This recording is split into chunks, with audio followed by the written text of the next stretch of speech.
लिखना है। हाँ, और लास्ट तक जब तक रहेंगे ये, तब लास्ट में एक बार फिर जब मैं बोलूँगी तब लिखना है, ठीक है? ओके क्लास, आपको मैंने जो ये थर्ड लेसन है, वैसे तो अब आपका जो सिलेबस है सेकंड लेसन वो हट चुका है, और मैंने आपको बताया भी था कि उसमें से कुछ ऐसे टॉपिक्स हैं जो हमें आगे लेसन में जो है वो हमें पढ़ने पड़ेंगे, तो इस वजह से आपको वो लेसन भी इम्पोर्टेंट है। बट क्योंकि जो मेन टॉपिक्स ऐसे हैं जो बाकी लेसन में भी है, आपको इस टाइम पे आपको पढ़ने पड़ेंगे, तो वो मैंने आपको समझा दिया था, ठीक है? अब ये आपका थर्ड लेसन है, और इस लेसन में आपके जो प्लान डेवलपमेंट का अर्थ हो गया, कोई बच्चा मुझे बताएगा?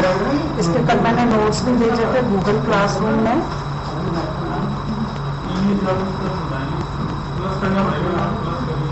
कोई मुझे जवाब देगा? Anybody else who know about the plan development? What the meaning of planning? What do you think about the planning? Planning से क्या समझते हो आप? क्या लगता है आपको किसको प्लानिंग कहते हैं?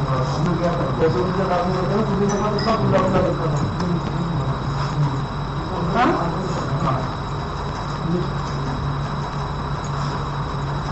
कोई मुझे जवाब दो।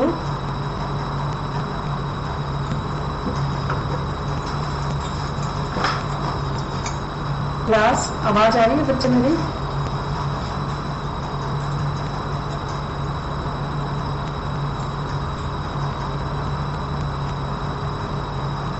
आयुषी, मेरी आवाज आ रही है?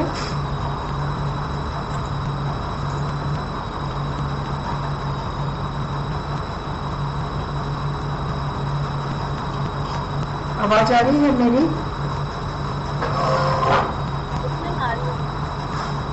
तो फिर रिस्पॉन्स क्यों नहीं कर रहे हो? बताओ मुझे, कोई बच्चा बताया जिसे पता है? अच्छा, अभी आइए। अच्छा, बताओ मुझे, what do you mean about planning? Planning से क्या समझते हो आप?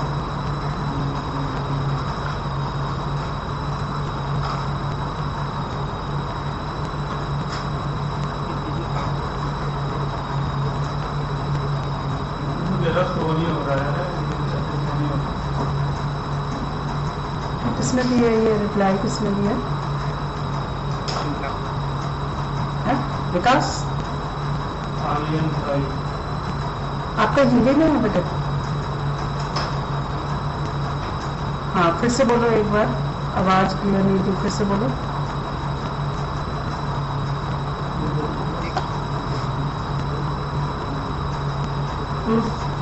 अगर किसी ने हाँ एक ऑप्शन नहीं किया है तो और कोई बताओ मुझे। सारे करने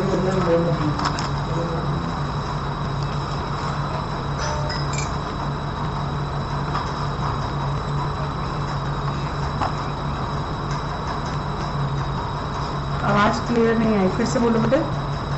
किसी भी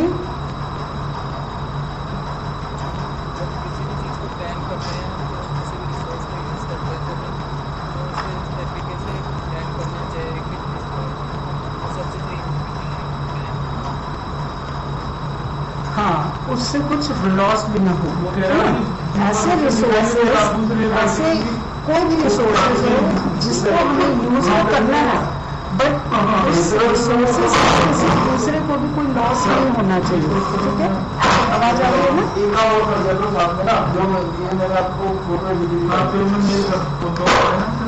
क्लास में आवाज आ रही है मेरी?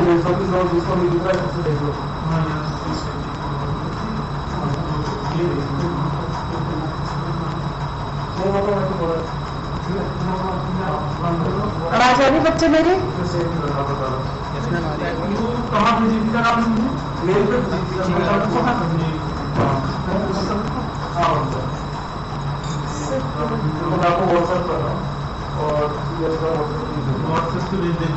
प्रतीक से पीछे से आवाज ज्यादा आ रही है आप लोगों की।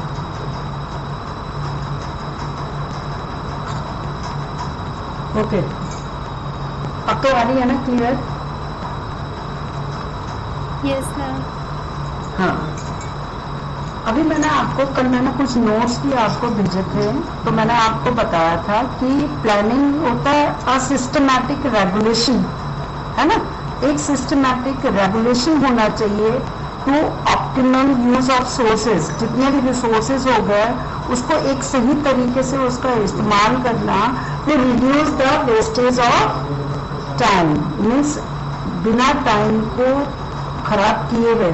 तो कहने का अर्थ ये है कि जब भी हम किसी भी चीज को, किसी भी रिसोर्स को जब हम यूज करते हैं तो उसको इस तरीके से यूज करना ताकि उस यूज से किसी दूसरे को भी प्रॉब्लम नहीं होनी चाहिए। साथ ही साथ हमारे जो रिसोर्सेज हैं वो भी टाइम आने पे वो खत्म नहीं होने चाहिए, है ना। और उसके जो पॉजिटिव पॉइंट्स हैं, मीन्स उससे जो फायदा है वो ज्यादा से ज्यादा उन लोगों को होना चाहिए जो उस रिसोर्सेज पे ही डिपेंड है। तो जैसे आपकी बुक में आपने ये पेज दिखाई दे रहा है आपकी बुक में? Yes ma'am. हाँ, देखो ये एग्जाम्पल भी दे रखा है आपका कि उड़ीसा जो है ऐसा स्टेट था, ये एग्जाम्पल दे रखा है आपके सामने कि भाई उड़ीसा जो है वो ऐसा स्टेट था जहाँ पे जो है वो आयरन की काफी रिसोर्सेज थे वहाँ पे ना। ये देखो यहाँ पे लिखा हुआ कि काफी रिसोर्सेज थे वहाँ पे, स्टील वगैरह इसके। अब क्या था वहाँ पे कि जो वहाँ की गवर्नमेंट है, एक छोटा सा एग्जांपल ये दे रखा है कि जो वहाँ की गवर्नमेंट है वो चाहती थी कि उस रिसोर्सेज से जो वहाँ उड़ीसा में है उस रिसोर्सेज को बेचकर ज्यादा से ज्यादा मुनाफा कमाया जाए, है ना। ज्यादा से ज्यादा जो है वो फायदा अपना लिया जाए। तो ये तो सरकार की सोच थी, वहाँ की जो गवर्नमेंट है उसकी सोच थी। परंतु जो वहाँ के लोग हैं, अगर ये रिसोर्सेज जो, आवाज आ रही है ना मेरी? Yes ma'am. हाँ, वहाँ के जो लोग हैं, अब गवर्नमेंट को जो प्लान बनाना था वो इस तरीके से बनाना था कि जो वहाँ का इन्वायरमेंट है वो भी खराब ना हो, फिर दूसरा जो वहाँ के लोग हैं उन लोगों को भी नुकसान नहीं होना चाहिए, है ना। उनके, क्योंकि उन्हीं की वजह से वो रिसोर्सेज आज तक वहाँ पे थे। तो जब, जैसे माना एक एग्जाम्पल, छोटा सा एग्जाम्पल देती हूँ मैं आपको कि आपके घर के पास अगर कोई चीज आपको मिलती है ना, आपके आंगन में, आपके घर के अंदर, तो वो चीज किसकी होती है? आपकी, है ना। तो सेम यही कंडीशन हम उड़ीसा के लिए भी बोल सकते हैं कि उड़ीसा में जो रिसोर्सेज थे वो उन लोगों के ही हैं, उड़ीसा के ही हैं। तो उनपे उन लोग, जो लोग वहाँ के हैं, उनका पूरा अधिकार था। तो वो चाहते थे कि जो रिसोर्सेज हैं उसकी वजह से उनकी कंडीशन जो है वो अच्छी हो, उनके जो है वो वहाँ पे जो माइंस वगैरह बनेगी उससे जो है उनको फायदा हो, है ना, उन्हें जॉब मिले, उनके एक रोजगार का एक साधन खुल जाएगा। तो इस तरीके से जो है वहाँ के लोग और सरकार दोनों के बीच में क्या होने लगा, क्राइसिस होने लगे कि भाई सरकार का मानना था कि भाई ज्यादा से ज्यादा फायदा हो, उसको बाकी कंट्री के साथ उसे बेचा जाए ताकि जो फाइनेंस कंडीशन है उस स्टेट की वो सही हो सके। परंतु जो वहाँ के लोग थे उनका ये मानना था कि उनकी कंडीशन अच्छी हो, उनकी कंडीशन के लिए उनको जॉब मिलनी चाहिए, है ना, उस रिसोर्सेज का उनके लिए फायदा होना चाहिए। ऐसे ना हो कि वो रिसोर्सेज तो है। ये एक और एक टॉपिक भी है आपका, आपके ही बुक में है ये टॉपिक, मैं पढ़ाऊंगी आगे, आसाम का इश्यू जब आएगा उसमें, कि वहाँ के भी सेम यही कंडीशन थी कि वहाँ के लोग जो हैं, तो आपने ज्योग्राफी में थोड़ा बहुत पढ़ा होगा कि वहाँ पे जो है वो तेल के कुएं वगैरह हैं। तो इस वजह से वहाँ के लोग जो चाहते थे कि वहाँ पे उन लोगों को रोजगार मिले, वो जो रिसोर्सेज वहाँ पे है उसका उन्हें पूरा फायदा होना चाहिए। ठीक है, तो इस तरीके से हम कह सकते हैं कि एक पॉलिटिकल जो है वो आपस में जनता के, वहाँ के जो लोग हैं, वहाँ के जो सिटीजन हैं उस स्टेट के, उड़ीसा के, और जो वहाँ की गवर्नमेंट है, दोनों के बीच में क्या था, टकराव की स्थिति हो गई।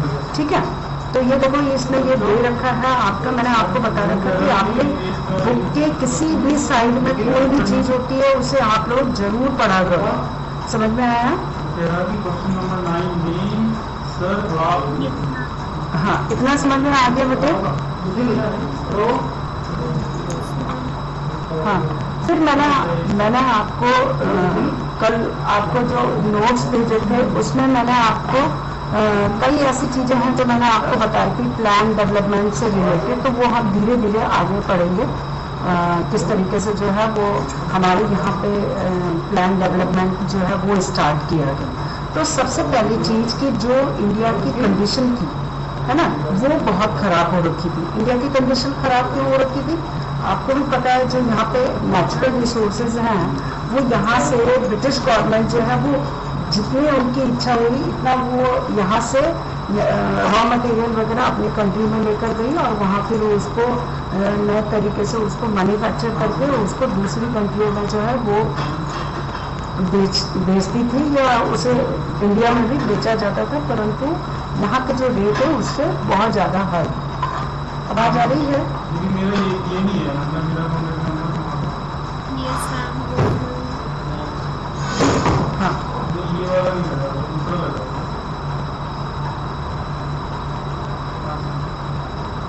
सेवन फाइव सेवन नाइन वाला है। आयुष भी आपने उनका अटेंडेंस लिया है ना?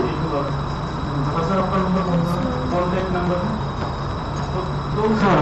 11th क्लास की। तो इस तरीके से जो है मैं आपको बता रही थी कि इस तरीके से किसी भी जो स्टेट की जो रिसोर्सेज है वो वहाँ के लिए बहुत इम्पोर्टेंट होते हैं। तो यहाँ की इंडिया की कंडीशन इस वजह से भी खराब थी कि यहाँ के जो मेरा जी आपका सर अभी इस साल फर्स्ट क्लास जो यहाँ के इंडिया के लोग थे वो इस वजह से भी क्योंकि यहाँ पर जो रिसोर्सेज थे वो सारे पूरी तरीके से खत्म हो चुके थे। तो आपने पढ़ा था फर्स्ट लेसन में कि ये था कि किस तरीके से भारत जो है वो एक जो उसके सामने सबसे बड़ी प्रॉब्लम जिसे हम कह सकते हैं वो ये थी कि किस तरीके से कंट्री का डेवलपमेंट किया जाए।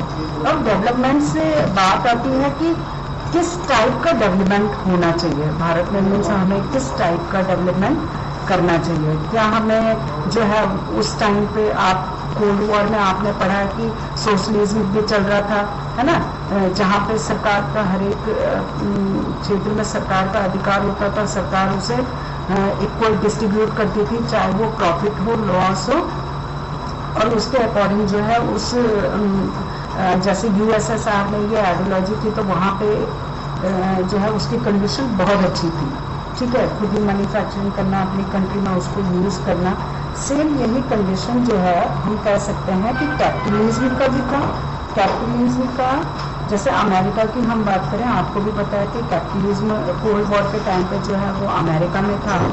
तो वहाँ पे ये इशू था कि भाई जितने भी जो फैक्ट्री हो गई या एग्रीकल्चर हो गया, जितने भी रिसोर्सेज होगा उन सब पे प्राइवेट ऑनर्स होते थे, है ना, उनके प्राइवेट जो है वो मालिक होते थे, वो अपने हिसाब से अपने प्रॉफिट और लॉस का डिस्ट्रीब्यूशन करते थे, वो उनके हाथ में होता था। तो इस तरीके से इंडिया के सामने सबसे बड़ी प्रॉब्लम ये थी कि इंडिया को कौन सी जो है वो अपनाना चाहिए, कौन सी इकोनॉमिक स्ट्रक्चर को जो है वो अपनाना चाहिए। तो सबसे पहले जो है मैं बात करूंगी कि जो ये डेवलपमेंट का आइडिया है, जैसे ये आपका दे रखा है, टॉपिक दे रखा, दिखाई दे रहा है, क्लास दिखाई दे रहा है आप लोग को? Yes, ma'am. हाँ, ये अब ये दो आइडिया जो मैंने अभी आपको बताया कि एक तो सोशलिज्म हो गया और एक जो है वो कैपिटलिज्म हो गया, तो किस तरीके का आइडिया जो है डेवलपमेंट का वो होना चाहिए भारत में। तो भारत ने क्या कर रहा कि ना उसने ईस्टर्न और वेस्टर्न का आपको मैंने बता रखा कि ईस्टर्न उस टाइम पे हम यूएसएसआर को कहते थे और वेस्टर्न जो है वो अमेरिका को हम कहते थे। तो भारत में ये सोचा गया कि क्यों ना हम जो है वो सोशलिज्म से कुछ अच्छी चीज़ें अपने देश में ले लें और कैपिटलिज्म से जो कैपिटलिज्म की जो अच्छी चीज़ें हैं वो लें। तो इस तरीके से इंडिया में जो है वो मिक्स्ड इकोनॉमी आपने सुना होगा, सुन रखा है पहले?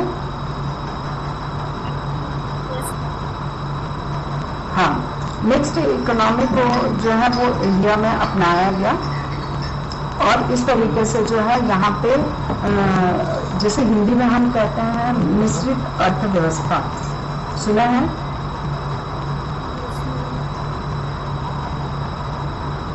औरों की आवाज नहीं आ रही।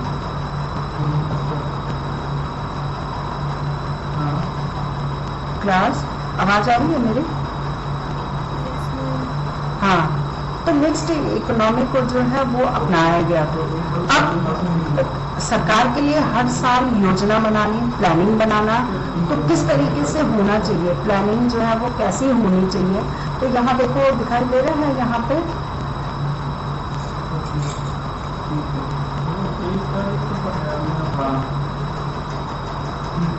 देखो यहाँ पे दे रखा है कि देयर आर वेरियस जो इश्यूज थे या डिस्प्यूट्स हम कह सकते हैं इसको लेकर। तो मैंने ये आपको अभी बताया कि कौन सी जो है वो प्लानिंग को हमें अपनाना चाहिए, क्या मिस है। तो फिर हमने जो मिक्स इकोनॉमी अपनाई, इसको इंट्रोड्यूस करने वाले या इसको बताने वाले कौन थे? पंडित जवाहरलाल नेहरू। ठीक है क्लास? हाँ, ये भी कल मैंने आपको नोट्स भेजा था, उसमें मैंने ये आपको बताया था। अब आपका ये है, देखो यहाँ पे है कि प्लानिंग कमीशन, कैसे प्लानिंग कमीशन बना, इसको अंडरलाइन भी कर लो बल्कि आप लोग।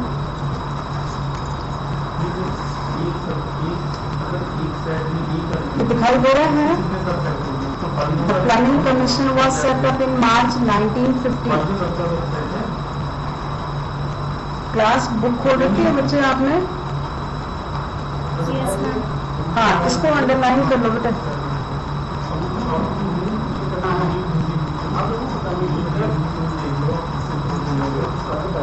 बन लिया?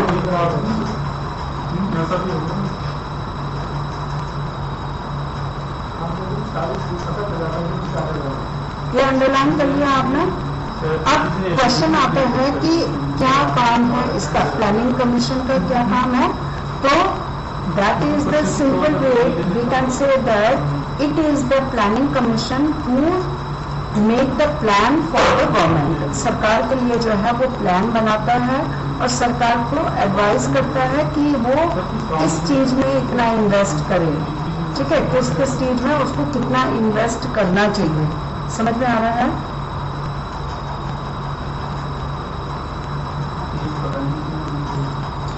क्लास आवाज आ रही है ना मेरी? हाँ, तो ये सजेशन देता है, ये एडवाइजरी का काम करता है एक तरीके से गवर्नमेंट का। और ये अप्रूव तभी होता है जब यूनियन कैबिनेट आपने 11th में पढ़ा है, मंत्री परिषद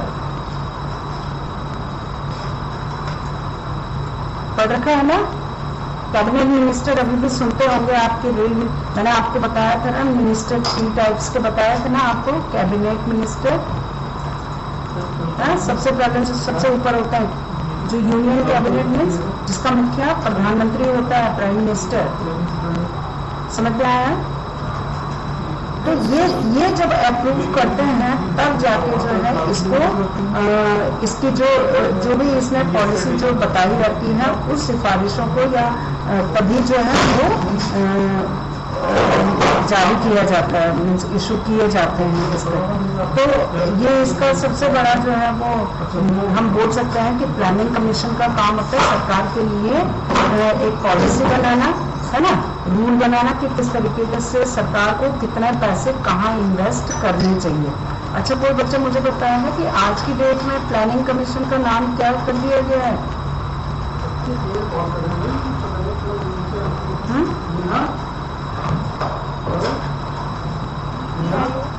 यस, नीति आयोग। अब इसका नाम बदलकर कर दिया गया है नीति आयोग। ठीक है, समझ में आता है ना? आगे बढ़ो।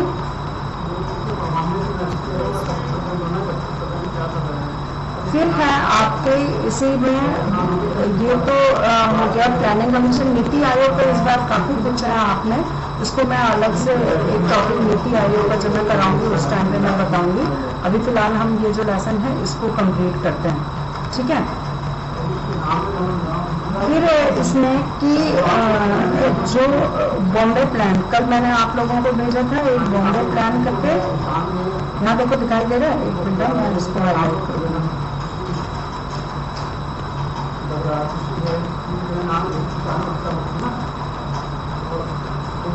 Now class, have you seen it? दिखाई दे रहा है सारे बच्चों को? Yes, ma'am.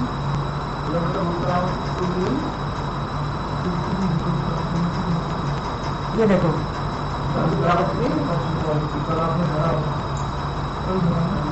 यहाँ देखो देखो कि जितने भी जो बड़ी बड़ी इंडस्ट्री थी या बड़े बड़े जो बिजनेसमैन वगैरह थे, उनके द्वारा एक प्लान बनाया गया। मीन्स कहने का अर्थ ये है, जो बड़े बड़े उद्योगपति थे ना, और जो बड़े बड़े जो व्यापारी थे, बिजनेसमैन थे, उन लोगों के द्वारा एक तरीके की योजना, प्लानिंग जो है उसके बारे में बताया गया कि एक इस तरीके से एक प्लानिंग होनी चाहिए कि हमें कैसे कैसे काम करना है, उस क्या हमारे जो मीन्स क्या प्लानिंग होनी चाहिए, और प्लानिंग भी ऐसी होनी चाहिए जो गवर्नमेंट पे जो है वो गवर्नमेंट की पॉलिसी को जो है वो इफेक्ट कर सके। ठीक है, तो इस तरीके की कुछ एक प्लानिंग होनी चाहिए। और ये जो है, जो मैं आपको बता रही हूँ कि जिस टाइम पे ये हुआ था, ये 1944 की बात है। ठीक है, तो ये जो प्लानिंग थी, ये पूरे देश के लिए वो करना चाहते थे, है ना।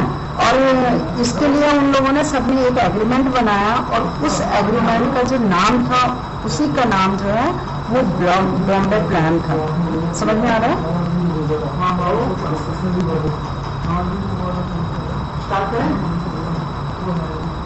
क्लास कितना समझ में आ गया आप लोगों को?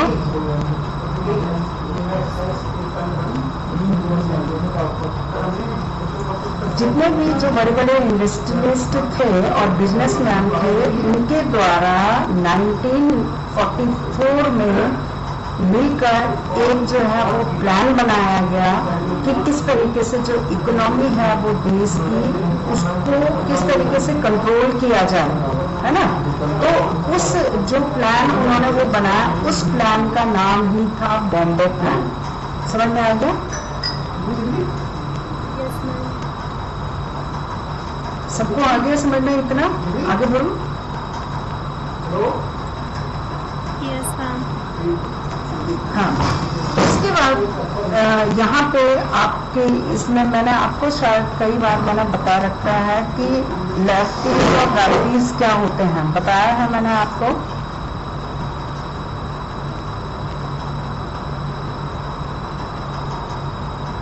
हाँ,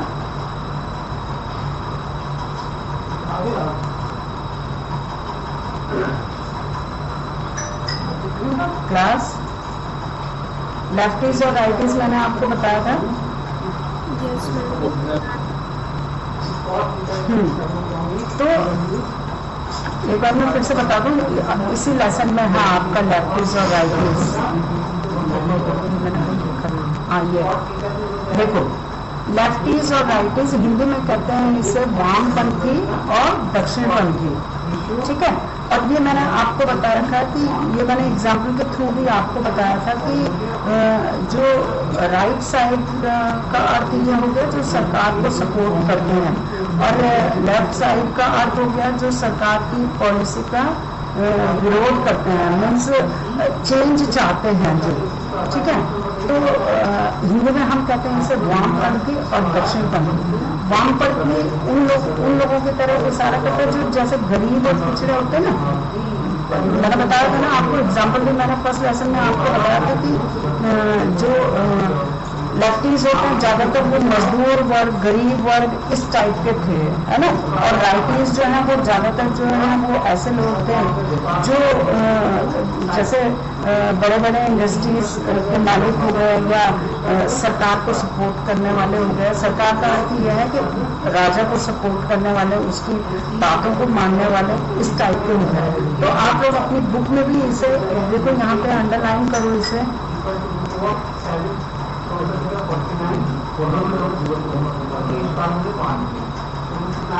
देखो यहाँ पे दिख रहा है ये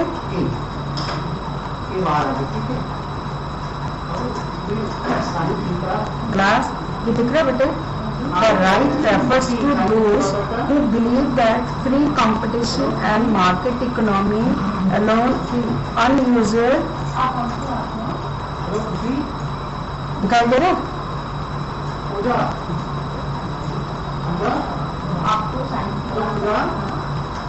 और इसके ऊपर यहाँ से देखो ये है, lefties often refers to those who are in favour of the poor down trodden section, means गरीब लोगों के जो है गरीब और पिछड़े हुए जो लोग हैं उन लोगों को जो है वो सपोर्ट करते थे। और राइटियर्स जो है वो चाहते थे कि जो कंपटीशन है वो फ्री होना चाहिए, फ्री कंपटीशन होना चाहिए, मीन्स खुली प्रतिस्पर्धा जिसे कहते हैं, ओपन कंपटीशन होना चाहिए। जिसके पास जो है वो ताकत होगी या जिसके पास जो है वो कमाने की शक्ति होगी वही जो है वो समाज में उसी को फायदा होगा। तो इस तरीके से हम कह सकते हैं कि आज की डेट में भी आप देखते होंगे कि कई ऐसे हैं मिस राइटीज जो है वो कहते हैं हम कि मिस बूढ़ीवादी जैसे होते हैं ना, इस टाइप के, ठीक है। मैं समझ में आ रही बेटे?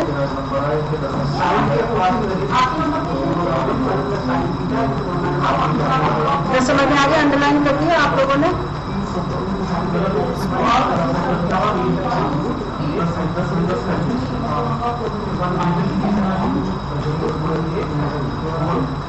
ये है ठीक है। फिर क्वेश्चन है, कई बार आता है, बहुत इम्पोर्टेंट क्वेश्चन भी है कि जवाहरलाल नेहरू ने क्या इम्पोर्टेंट रोल प्ले किया प्लानिंग कमीशन के लिए। तो ये जो सजेशन था, ये जो आपको भी पता है उस टाइम पे जो है वो प्राइम मिनिस्टर हमारे जवाहरलाल नेहरू थे, है ना।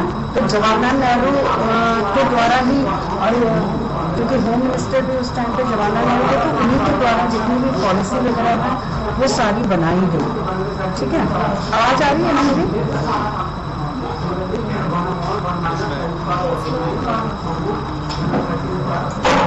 फिर है आपका फिर भारत में जो है वो प्लानिंग कमीशन अपनाया गया, मीन्स योजना जो है वो 5 सालों के लिए योजना बनाई जाती थी, है ना, प्लानिंग बनाई जाती थी। फिर उसको जो है वो इम्प्लीमेंट किया जाता था। 5 साल बाद उसमें क्या कमी आई, क्या कितना फायदा हुआ, कितना नहीं हुआ, उसको देख के फिर आगे की जो 5 ईयर प्लानिंग है फिर वो की जाती है, ठीक है। तो इस तरीके से हम कह सकते हैं कि इंडिया ने जो है वो यही 5 ईयर प्लान जो है वो अपनाया और इसके थ्रू देश का विकास किया था। तो इसमें सबसे इम्पोर्टेंट क्वेश्चन है, जितना भी मैंने अभी तक आपको बता दिया, इसमें सबसे इम्पोर्टेंट है आपका लेफ्टीज और राइटीज। सेकंड है आपका कि प्लानिंग कमीशन कब बनाया गया था, ठीक है। फिर है आपका कि प्लानिंग कमीशन जो है उसको बनाने में इम्पोर्टेंट रोल किसने प्ले किया था। फिर उसके बाद है बॉम्बे प्लान क्या है। उसके बाद नेक्स्ट टॉपिक आता है आपको कि फर्स्ट 5 ईयर प्लान, जो पहला 5 ईयर प्लान है, एक चीज ध्यान से सुना आपको, जितने भी ये जो फर्स्ट ईयर 5 ईयर प्लान हो गया और सेकंड 5 ईयर प्लान हो गया, अब थर्ड 5 ईयर प्लान है, ये सारे बहुत इंपॉर्टेंट है। इसको आपने बहुत अच्छे से पढ़ लेना और जहां जहां मैं आपको बता रही हूँ इसको आप लोग अंडरलाइन करते रहोगे, ठीक है, ठीक है। Class 1 minus 10 per a upon 1 plus 10 per b equal to cos square a minus sin square a और नॉट। आवाज आ रही है? हाँ, तो अब इसको याद करने का तरीका देखो क्या है। सबसे पहली चीज की सबसे पहली चीज ये है कि प्लानिंग कमीशन को जो है याद करने का तरीका ये है कि फर्स्ट 5 ईयर प्लान में आपको पता है कि देश की जो कंडीशन है वो बहुत वीक हो गई थी, है ना।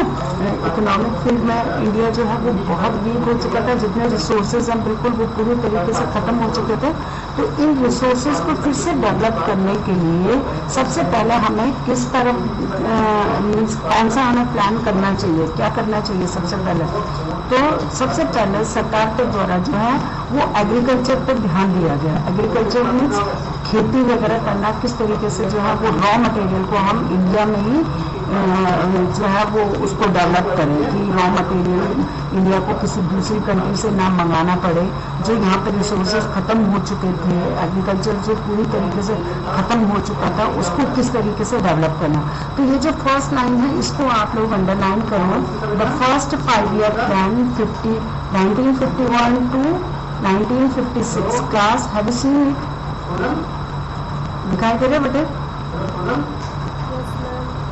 हाँ, इसको आप लोग अंडरलाइन करो।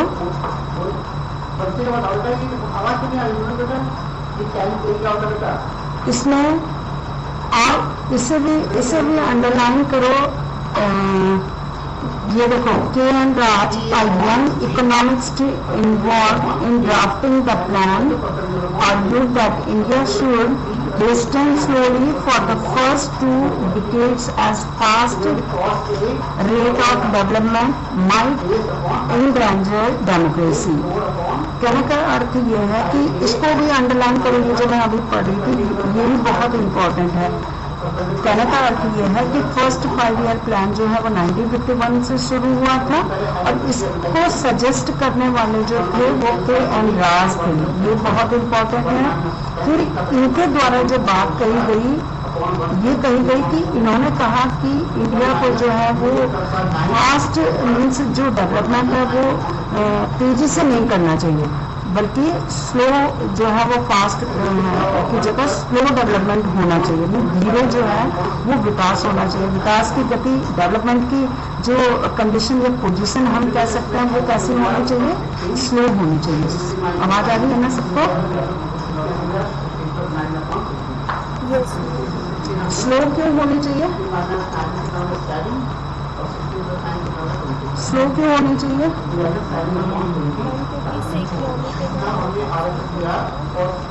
हाँ, कैसे इकोनॉमी को कैसे नुकसान पहुंचे?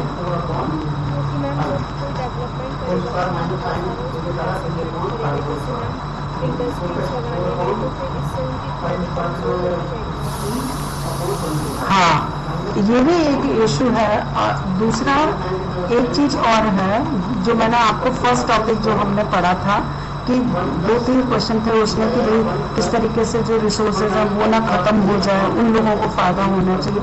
तो यही कंडीशन हम यहाँ पे कहेंगे कि अगर प्लान जो विकास है, डेवलपमेंट है, वो फास्ट ना हो। फास्ट होने से क्या होगा कि हम जो रिसोर्सेज बचे हुए हैं उन रिसोर्सेज को भी खत्म कर देंगे और आने वाले टाइम में वो रिसोर्सेज पूरी तरीके से खत्म हो जाएगा, उसका किसी को फायदा नहीं होगा, है ना। तो जो डेवलपमेंट है वो धीरे होना चाहिए, धीमा होना चाहिए, उसकी गति धीमी होनी चाहिए, ताकि धीरे धीरे हम जो है जो हमारे रिसोर्सेज हैं उनको भी हम कम यूज करें और उनके जगह हम कुछ और इस तरीके से ऑप्शन को ढूंढने के लिए, ये नहीं तो इसकी जगह हमें कुछ और ऐसा करना चाहिए। तो इस वजह से कहा गया कि जो डेवलपमेंट है वो स्लो होना चाहिए ताकि जो रिसोर्सेज हैं वो खत्म ना हो, और अगर डेवलपमेंट बहुत जल्दी होगा तो उसका नुकसान भी उतना ही ज्यादा होगा, है ना।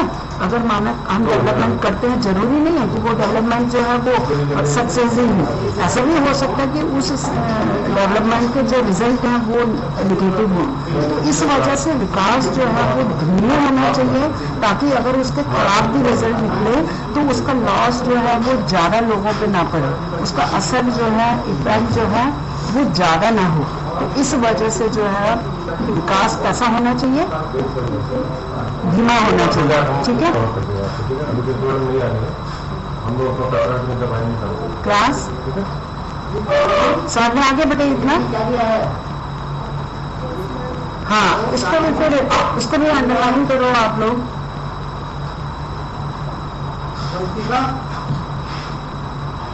इसको भी अंडरलाइन करो। The first 5-year plan addressed mainly the agrarian sector, including investment in dam and irrigation. पहली पंचवर्षीय योजना का ज्यादा जोर किस पे था? कृषि पे था, है ना। और कृषि की वजह से कई जगह जो है वो डैम और जो इरिगेशन सिंचाई वगैरह की जो फैसिलिटी है उसको इम्प्रूव किया गया, उसमें इन्वेस्टमेंट किया गया। ठीक है, तो समझ में आ गया, इसको अंडरलाइन कर दिया ना आपने क्लास। हाँ, इस फर्स्ट ईयर प्लान में आपने पहला कब इस पे जो है स्टार्ट हुआ था, इसको अंडरलाइन कर लो, अपनी कॉपी में लिख लो इसे। फिर के.एन. राज जो है वो इसको सजेस्ट करने वाले, इस ड्राफ्ट प्लान को बनाने वाले थे। तो ये क्वेश्चन बहुत इंपॉर्टेंट है और कई बार ये बोर्ड एग्जाम में आता है क्वेश्चन कि who draft the first 5 year plan, पहला 5 ईयर प्लान का जो प्रारूप है वो किसने तैयार किया था। तो के.एन. राज, इनका नाम याद रखना।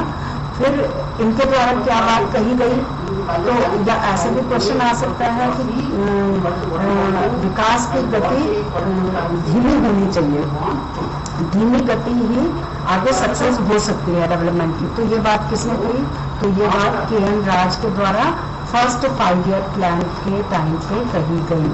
समझ है, पहली पंचवर्षीय योजना। तो इनका था कि भारत को जो है कि 20 साल तक से 20 साल का अर्थ हो गया 2 दशक तक जो है वो भारत को धीमी गति से ही विकास करना चाहिए। ठीक है, पूरा समझ में आ गया। 2 दशक में समझ में आता है कि 1951 से 1960 और 1961 से 1970 तक। ठीक है, क्लास समझ में आ गया बेटे? ओके, अब मैं आगे बढ़ती हूँ।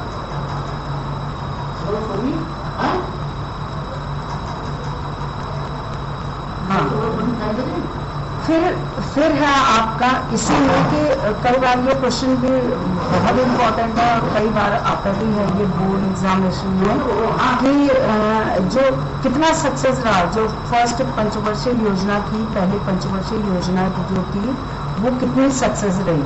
तो हम ये कह सकते हैं कि इस टाइम पे क्योंकि ये फर्स्ट थी तो इसमें क्या इन्वेस्टमेंट ज़्यादा करना पड़ेगा। जैसे आपको भी पता, आप किसी भी अगर काम को स्टार्ट करते हो तो उसके लिए आपको इन्वेस्टमेंट फर्स्ट टाइम पे ज़्यादा करना पड़ता है।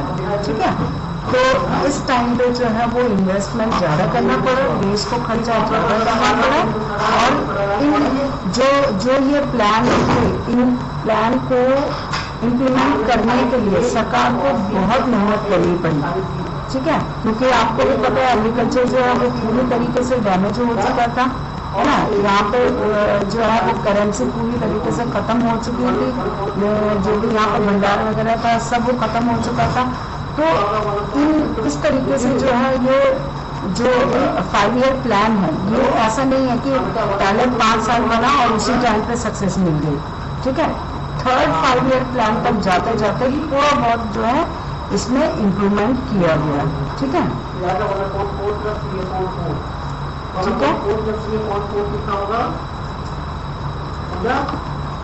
क्लास आगे बढ़ू मैं।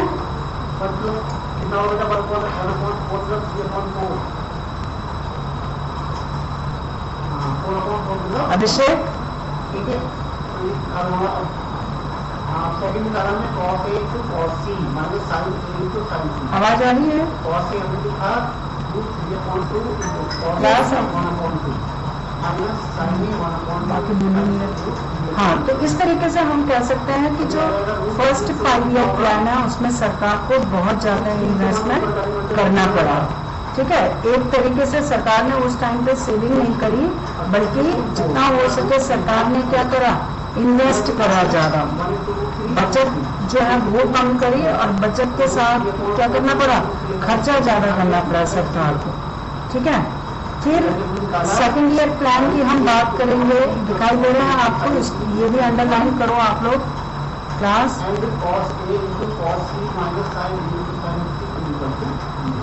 ये आपके इसमें दिख रहा है, इसको अंडरलाइन करो। Second 5 year plan schemes on the heavy industry. जो दूसरी पंचवर्षीय योजना थी उसमें हैवी इंडस्ट्री का अर्थ हो गया भारी उद्योग धंधे जो होते हैं, उसकी तरफ जो है वो उस पर ज़्यादा ध्यान दिया गया, जोर दिया गया। जैसे तो it was drafted by the team of economics. इसमें जो इसका जो ड्राफ्ट सेकंड 5 ईयर प्लान का जो ड्राफ्ट है, इसमें बनाने वाली जो टीम थी, उस टीम के जो इकोनॉमिक्स थे, लीडर्स, अर्थशास्त्री थे, वो थे पीसी महालनोबिस। इसको भी आप लोग अंडरलाइन कर लो, बहुत इम्पोर्टेंट है। क्लास दिखाई दे रहे बेटे आप लोगों को? हाँ, इसको अंडरलाइन करो। ये सेकंड 5 ईयर प्लान, और इसको ये जो फर्स्ट लाइन है, second 5 year plan states on heavy industries.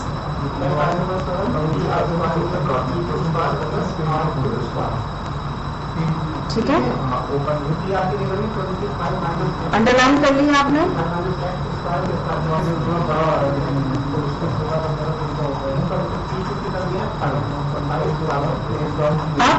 आगे देखो, इसको भी अंडरलाइन कर लो आप। आगे इसके जो लिखा है, if the first plan had purchased special, the second wanted to bring about quick structural transformation. Means पहली जो पंचवर्षीय योजना थी, इसमें जो है वो धीमी गति से विकास को बताया गया।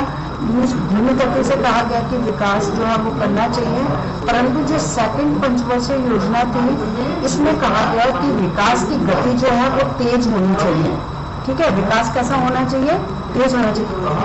तुम लोगों की अभी इंग्लिश की है क्लास?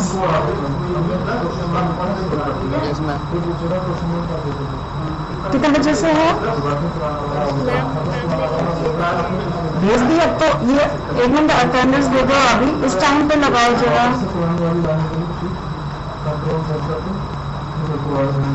खुशी आप ले रहे हो, अनुषी ले रही है? अनुषी आपने लिखा था ना पहले? हाँ, लिखो अभी। जो अभी है उनके नाम के आगे टिक लगा दो और वो मुझे भेज दो बस। विकास रावत और कश्यप, सौरभ यादव, नैन्सी, और तुम दोनों हो गए, अंजलि हो गए, अजय हो गए और आदित्य हो गए, अभय।